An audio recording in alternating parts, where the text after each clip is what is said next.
Intermediate class biology class में chapter वंशागति का आणविक आधार।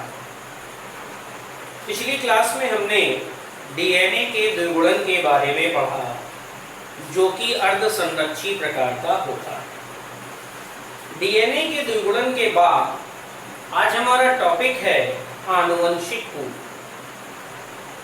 देखिए, डीएनए, आरएनए और प्रोटीन के मध्य जो आपसी संबंध है, उनके आधार पर यह कहा जाता है कि संदेशवाहक आरएनए मीन्स एमआरएनए अणु पर उपस्थित 3 नाइट्रोजनी क्षारकों का समूह, जो एमिनो अम्ल के लिए संकेतक है, उसे ही आनुवंशिक कूट या जेनेटिक कोड कहते हैं।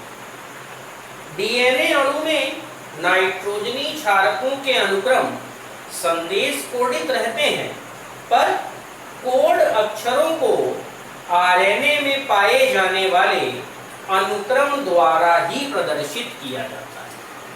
आप जानते हैं कि डीएनए में एडेनिन, ग्वानिन, थाइमिन और साइटोसिन, ये 4 प्रकार के नाइट्रोजनी क्षारक मौजूद हैं। अब यदि आरएनए की बात करें तो एडेनिन, ग्वानिन, यूरेसिल और साइटोसिन, यह 4 प्रकार के नाइट्रोजनी क्षारक हैं।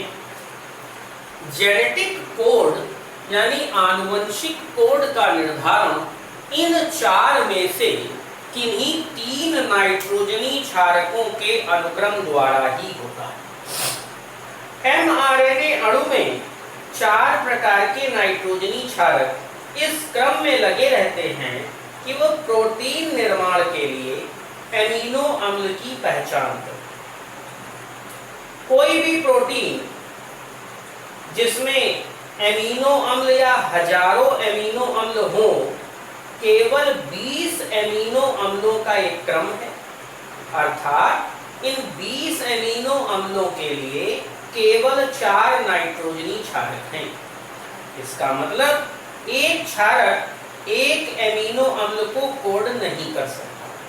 4 प्रकार के नाइट्रोजनी क्षारकों से 3 क्षारकीय 64 कोडोन्स का निर्माण होता है। अब यह किस प्रकार होता है? देखिए, इसके लिए टेबल की जरूरत पड़ेगी। हमने अपने आरएनए में मौजूद 4 प्रकार के नाइट्रोजनी क्षारक लिए। कौन कौन से? यूरेसिल, साइटोसिन, एडेनिन और ग्वानिन। ये एक क्रम है जिसे फर्स्ट पोजीशन कहते हैं। दूसरे क्रम में यूरेसिल, साइटोसिन, एडेनिन और ग्वानिन, ये सेकंड क्रम है। तो इस तरीके से हमें कितने ब्लॉक्स मिलेंगे? 4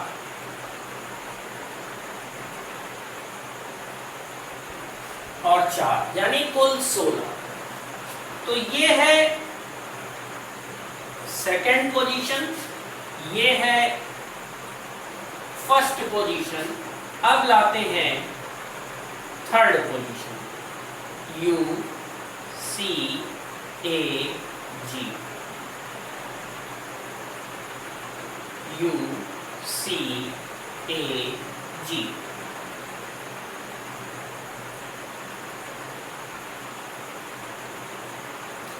अब इन तीनों पोजीशंस के समेकन से हमें कोडोन्स की प्राप्ति होनी है। तो यहाँ आप 16 ब्लॉक्स देख रहे हैं। इन 16 ब्लॉक्स में 16 गुणे 4 यानी कुल 64 प्रकार के आनुवंशिक कोड जनरेट होंगे, जो अपने संबंधित एमिनो अम्ल को रिप्रेजेंट करते हैं। किस प्रकार से यह कोड जनरेट होते हैं? U U U first, U C C second UAA, third UGG।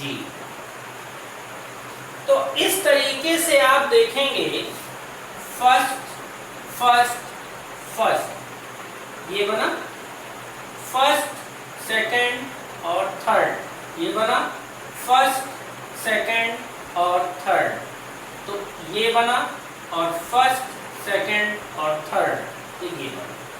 इसी तरीके के चार कोड आपको इन ब्लॉक्स में प्राप्त हो जाते हैं।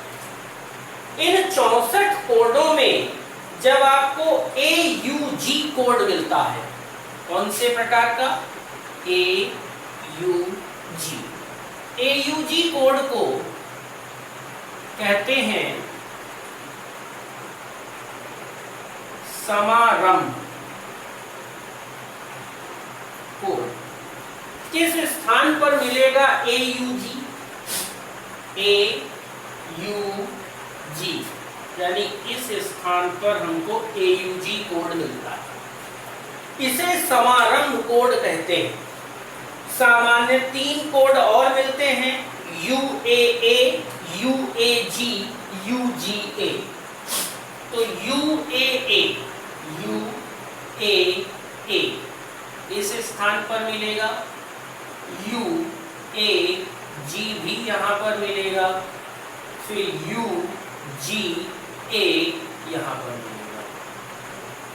इन 3 कोडों को सामान्य कोड कहा जाता है। यह पॉलीपेप्टाइड श्रृंखला को शुरू करने और समाप्त करने से संबंधित होते हैं। mRNA अणु पर स्थित इन कोड के लिए कोई tRNA नहीं होता, अतः ये निरर्थक कोडोन कहलाते हैं। UAA का नाम ओकरे है, UAG को एम्बर कहते हैं और UGA को ओपेन, यानी ये है ओकरे, ये है एम्बर और ये है ओपेन। इसे समारंभ कोड कहते हैं। समारंभ कोड आनुवंशिक कोड का समारंभ कोड कहलाता है। कोड में कोई विराम या कोई कॉमा नहीं होता, ये डायरेक्टली लिखे जाते हैं और इनका एक श्रृंखला क्रम है। कोड ट्रिक होता है, यानी इससे आपको यह तो पता चल जाता है कि 3 प्रकार के नाइट्रोजनी क्षारक मिलकर एक आनुवंशिक कोड को निर्धारित करते हैं। हमेशा से यह जानने की खासियत रही है और जिज्ञासा भी कि 2 जीव एक जैसे क्यों नहीं।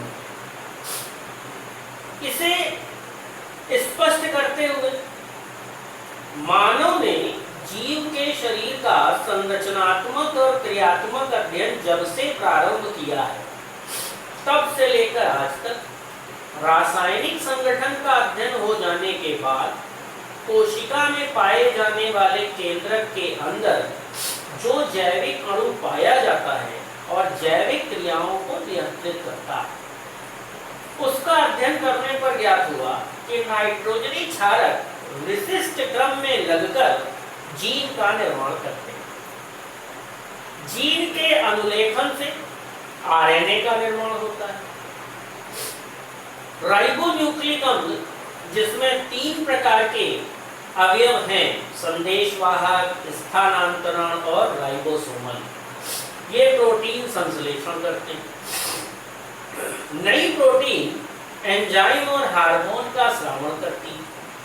विभिन्न प्रकार के प्रोटीन कारक और एंजाइम जीन प्रकटन और नियमन का काम करते हैं।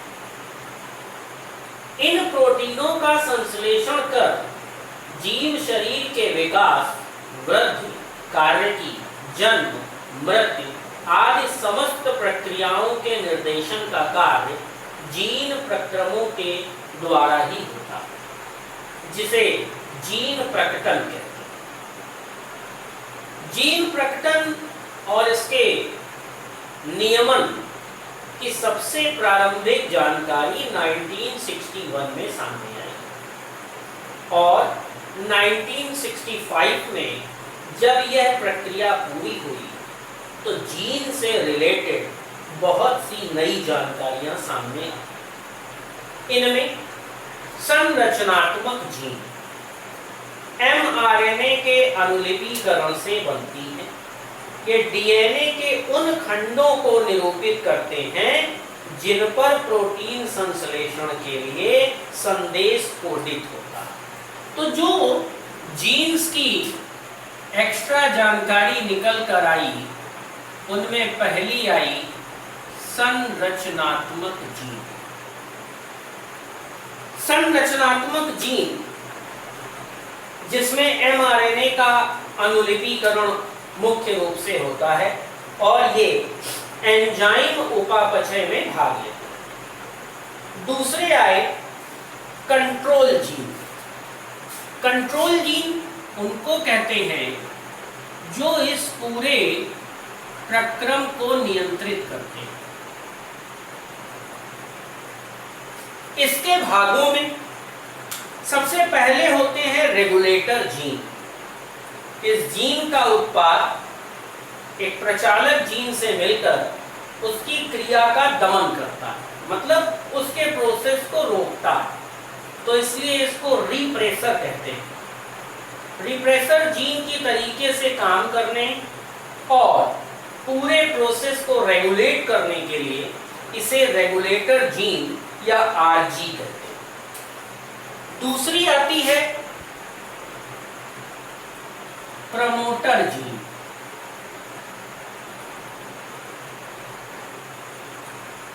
रेगुलेटर जीन को आरजी, प्रमोटर जीन को पीजी, और तीसरी होती है ऑपरेटर जीन यानी कि ओजी।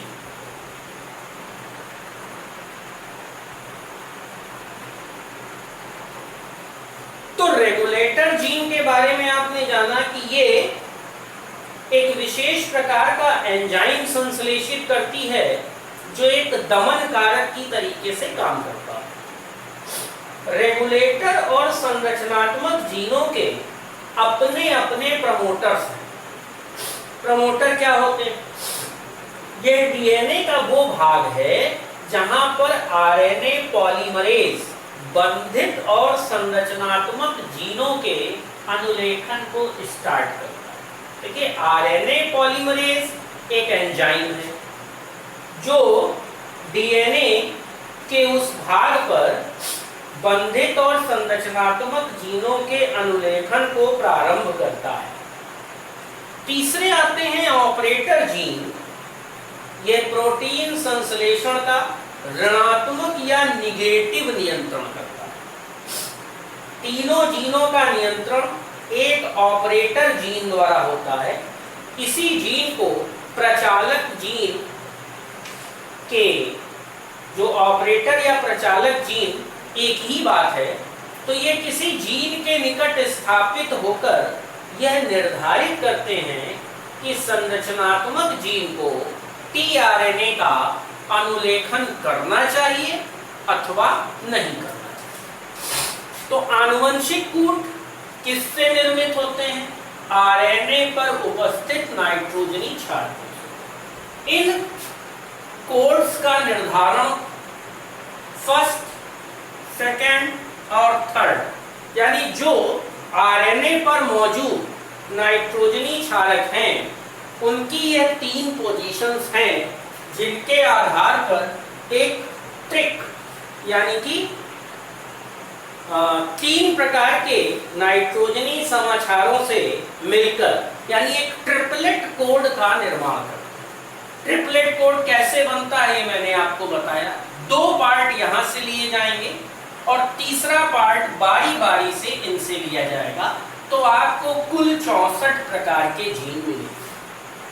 इन 64 प्रकार के जीन में AUG, जिसे समारंभ कोड कहते हैं, UAA, जिनको सामान्य कोडोन कहा जाता है, भी उपस्थित रहते हैं। सामान्य कोडोन के लिए 3 प्रकार के नाम हैं, जिसमें UAA को ओक्रे, UAG को एम्बर और UGA को ओपेल कहा जाता है। का जो प्रारूप है वो प्रारूप इस प्रकार का है कि उपापचय की सभी क्रियाएं एक इकाई की भांति होती हैं और इस प्रोसेस में भाग लेने वाले जीनों को दो वर्गों में बांटा गया है। पहला संरचनात्मक, दूसरा कंट्रोलर। कंट्रोलर जीन्स तीन पार्ट में हैं, रेगुलेटर, प्रमोटर और ऑपरेटर। इनके नाम से ही इसे स्पष्ट कर लें कि रेगुलेटर का मतलब है चीजों को नियंत्रित करने के लिए, ऑपरेटर का मतलब है प्रारंभ करने के लिए और प्रमोटर का मतलब है जो उस प्रक्रिया में जहां पर वो होना है उसके लिए प्रमोटर का काम करे। प्रमोटर वो होते हैं जो किसी कार्य के लिए किसी कार्य की को आगे बढ़ाने के लिए प्रमोट करते हैं या आधार तैयार करते हैं। तो वंशागति के आणविक आधार में यह आनुवंशिक कूट या कोड की जो आज की क्लास में आपको बताया गया है, यह आनुवंशिक कूट या कोड से संबंधित, यानी यह टर्म कभी भी इस्तेमाल होता है तो इसका मतलब आरएनए के उन नाइट्रोजनी क्षारकों से है जो मिलकर ट्रिपलेट कोड्स का निर्माण करते हैं।